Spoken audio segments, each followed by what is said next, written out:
All right, we are connected. We are live. This is Ask a Clutter Boss, your weekly decluttering advice show. I am your clutter boss for today. I am Jess Marcy. If you have any questions that you have not submitted already, just go ahead, pop them into the comments. I will answer them live right now. If you're here live, say hello. And if you are watching on replay, give us a hashtag replay. We have 3 great questions today. So without further ado, let's dive right in. Question number 1, can you recommend a book that you can fill in passwords and other important information? A book that is pre-printed and you fill in the blanks. I don't have a specific recommendation. I have looked on Amazon. There's tons of books on Amazon. You just have to find one that looks like what you're looking for. And they also, Etsy is another great place to get books like that.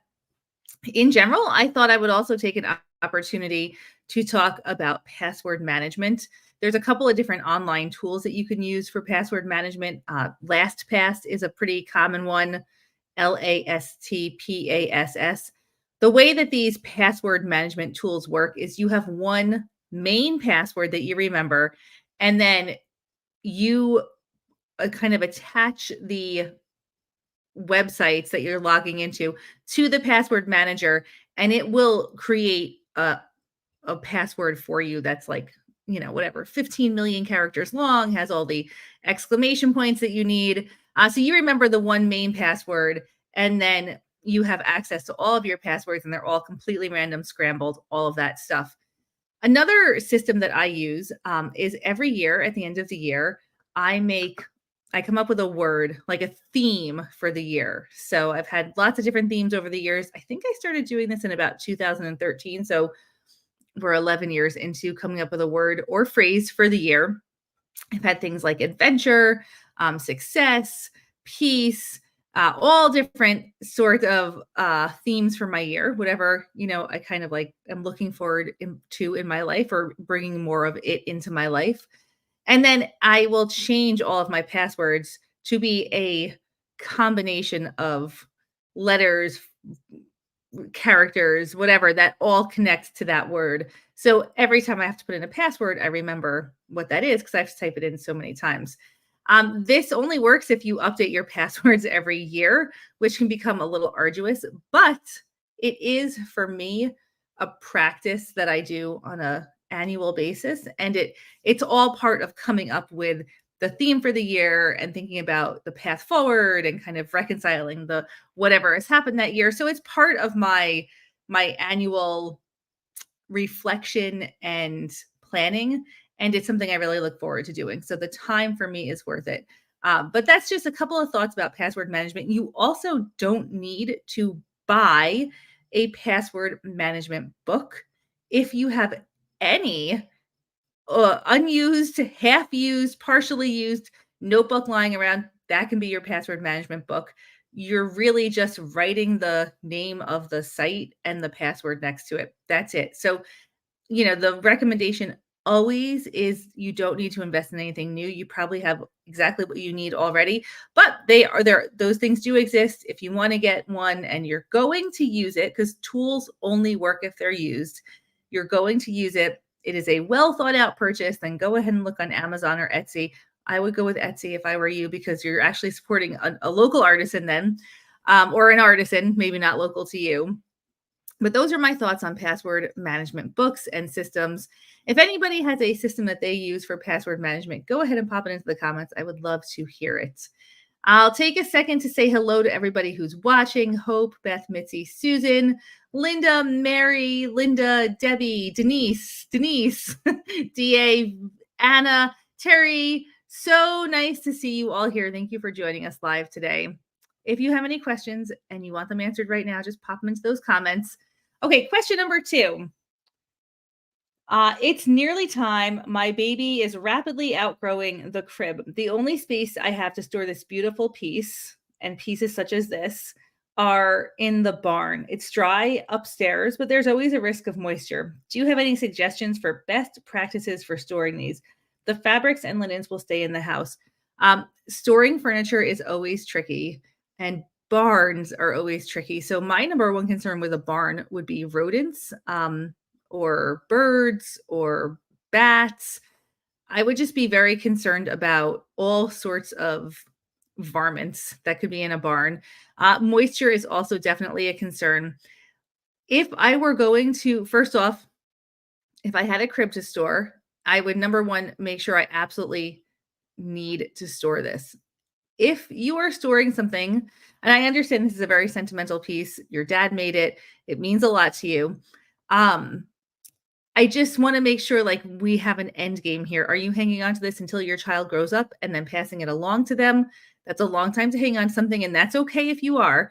But if that is actually the plan, you really want to make sure it is stored totally, completely sealed up and in a way that is not going to be subject to moisture. And know that even the best situation for wrapping up a piece of furniture may result in damage to the furniture. It is possible that a mouse can chew through whatever cover you put on it. It is possible that moisture can grow underneath it. If this is something that you love and you want to keep it, make sure you're checking on it pretty frequently. I would say at least twice a year, opening it up, airing it out, making sure it's not being exposed to any damage. But I would probably, if you want to keep it, it's really meaningful and you want to invest in this piece long term, I would invest in some good storage option for it. You can get really thick waterproof furniture covers that go around the entire furniture, kind of like patio furniture covers. I would get one of those. I would not cheap out right here because this is something you value tremendously. You're planning to keep it for many years. Get the right storage for it. And just remember, anything that we are storing, anything, um, will possibly be destroyed, right? So it's really good to manage our expectations around how long we can keep things for without them being damaged. Natural disasters occur all the time. So just keep it, love it, look at it, make sure it's not being damaged, but just know that every single thing that we have in our homes could potentially be damaged. And I think it's just really helpful to have that in mind. Like it's even the best efforts towards keeping something damage free may result in it still being damaged. So there's only so much that we can control. Oh, the sheep mug, Hope. I'm actually drinking out of my sheep mug right now.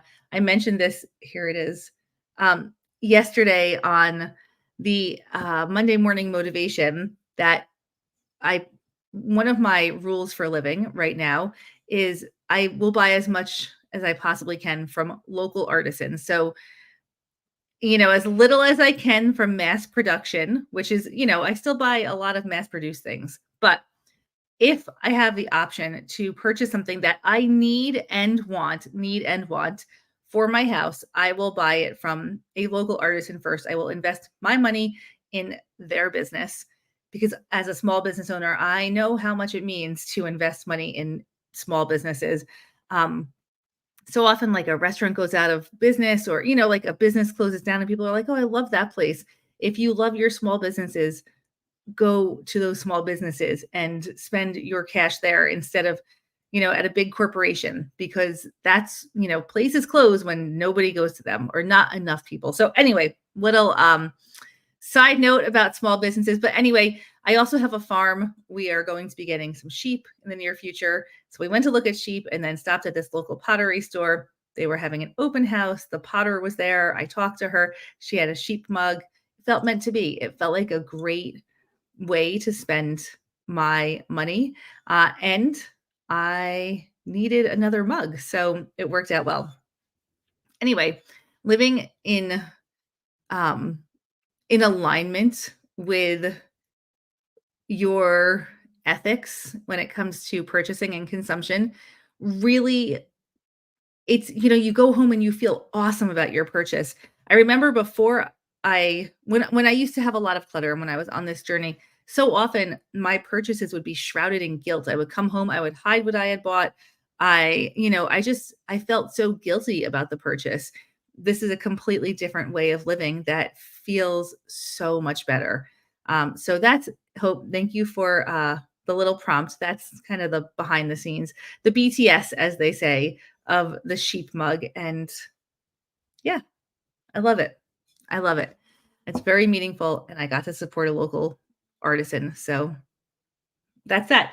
Okay, last question. And this is actually about, it's a really long question. So I am going to just get to the heart of it, is how do I decide what to donate versus what to sell? I am successful with selling, but I have a lot of stuff that I have in this space that I want to sell. What should I do? This is a space versus, oh, okay, hold on. I'll circle back to that. This is, when you have items that you want to sell and they're taking up a lot of space in your house, how much is this space weighing on you? When you walk into a room full of items to sell, knowing that, yes, you could probably sell them, you have good luck selling them, but right now, how is this room making you feel? And in this message, the person also goes on to say that the money that is made from selling the items is put towards family events and vacations and stuff like that. My question for you is, if you have all of this stuff and it's taking your time to sell it, could you let go of the stuff and have the mental space and clarity to either save money or make more money in a different way that was not stressing you out living with the items? So we have a finance coach in Clutter Boss Academy. And one thing that she said is, there's two, when it comes to finances, there's two levers. There's the money coming in and the money going out.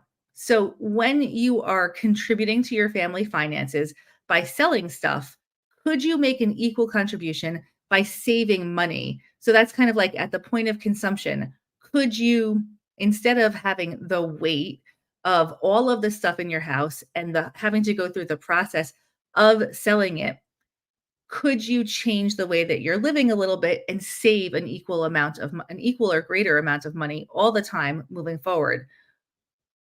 Anytime that you purchase something, whether it's on sale or it's a great deal or whatever it is, you're spending money. So you're not, when there's a sale and somebody comes home and they say, "Oh, I saved so much money." Well, you still spent money. Like, you're not really saving money, you're spending money. It's this messed up way that we think about things because we're told you're going to save money if you buy something when it's on sale. Actually, you're going to save money if you don't buy something. Anytime that you buy something, you're spending money. So there's those two levers, spending and saving. If you're hanging on to a lot of stuff in your life and it's stressing you out every single day and it's just creating a lot of chaos, and that space could be used for something else, it could be more functional space. Is it worth the amount of money you're going to make selling it? Or could you instead have the space, have the freedom to breathe, to relax, to think, and use that mental energy to either save money or to possibly get a job and make maybe a part-time job and make money that way without having to live with all of the stuff. That's, I also, and I want to add this little side note in here. You don't need to justify your existence by making money. And this is a lesson that I am still learning to this day, but you don't need to justify your existence in financial terms. You you don't need to justify your existence in financial terms. You are here. Okay, here. I was talking to one of my one-on-ones earlier today, and we were talking about, the comment was really how sad it is when, to know that all of our stuff is going to end up in a landfill one day, and every trace of somebody's life will eventually be gone, and generations go by and nobody remembers even your name. And that can feel really sad and heavy. But it can also, in my mind, be really inspiring because, and the comment that my client made back to me was, there's that thing about the dash. So on a headstone, you see the birth date and the death date. Those are not the dates that matter. It is the dash in between that matters the most. What are you doing with this life right now? You have the opportunity to be a friend, be a significant other, be a parent, be a child, be a presence in someone else's life. How you impact the people around you, that's the thing that matters the most. It's the what happens in that little dash. And when we are so hyper focused on, I am only of value if I can financially contribute, we're really missing the whole point of living and life. The point to be is to be here with other people and to make an impact on other people. And that impact may be one person, it may be millions of people, but bigger picture, and this is obviously just my opinion and just my perspective, but when we hyper focus on, I am only of value if I make money, that is so woefully incorrect. You are inherently a valuable person. You don't need to justify your existence by selling your clutter.